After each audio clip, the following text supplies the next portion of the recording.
ભરૂચમાં દિવ્યાંગોએ સહાય યોજના સામે અવાજ ઉઠાવ્યો છે।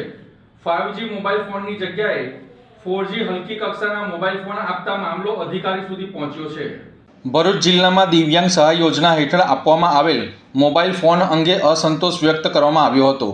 દિવ્યાંગ અરજદારો દ્વારા જિલ્લા સમાજ સુરક્ષા અધિકારીને લેખિતમાં રજૂઆત કરી સરકાર દ્વારા આપવામાં આવેલ 4G મોબાઈલ ફોન સ્વીકારવાનો ઇનકાર કર્યો છે।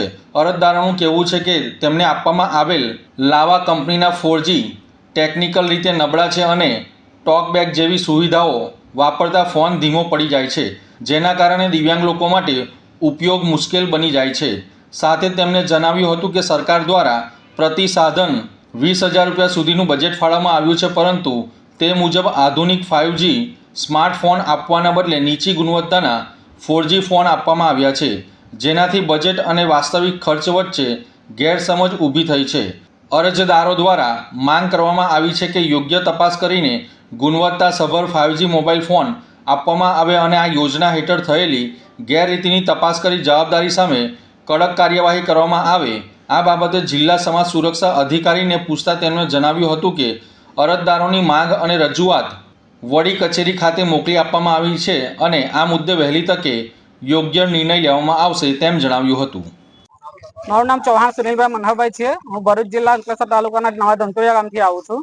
હું પોતે દ્રષ્ટિહીન છું અને મારી સાથે અહીંયાથી 50 થી ઉપર બ્લાઇન્ડ મારા ભાઈઓ બહેનો છે અને આજે સમાજ સુરક્ષાની ઓફિસે અમે બધા ભેગા થયા છે, કારણ કે સઘન સહાય યોજનાના ફોર્મ અમે ઓગસ્ટ 2025માં ભરેલા ઓનલાઈન અને સમાજ સુરક્ષામાંથી જ ભરવામાં આવેલા અને આ ફોન વિતરણ ફેબ્રુઆરીમાં 12 ફેબ્રુઆરીના રોજ થયેલ, જેમાં અમને નીચલી કક્ષાના 409 છે લાંબા કંપનીના ચાઇના મોબાઈલ આપ્યા છે। એ અમારા માટે કોઈ ઉપયોગી નથી, અમને કોઈ કામ લાગે એવા નથી, એટલે આ ફોન અમે આજ રોજ સમાજ સુરક્ષા ઓફિસે પરત કરવા આવ્યા છે અને આના અન્ય જિલ્લામાં જેવા કે જુનાગઢ, મહેસાણા, રાજકોટ એવા જિલ્લામાં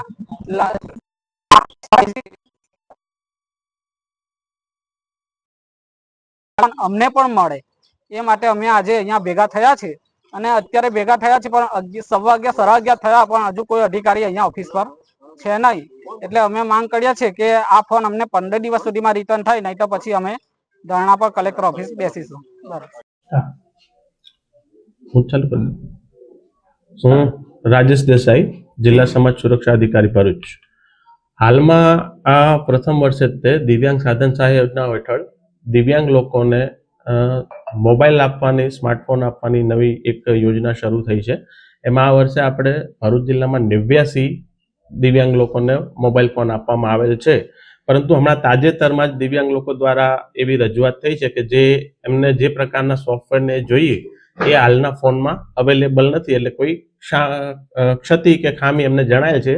એ બાબતની રજૂઆત વડી કચેરી કક્ષાએ, ગાંધીનગર કક્ષાએ પણ થયેલી છે અને તે સંદર્ભે અમને વડી કચેરીથી પણ સૂચના મળેલ છે કે આપણે દિવ્યાંગ લોકોને મોબાઈલ એક્સચેન્જ કરી આપવામાં આવશે।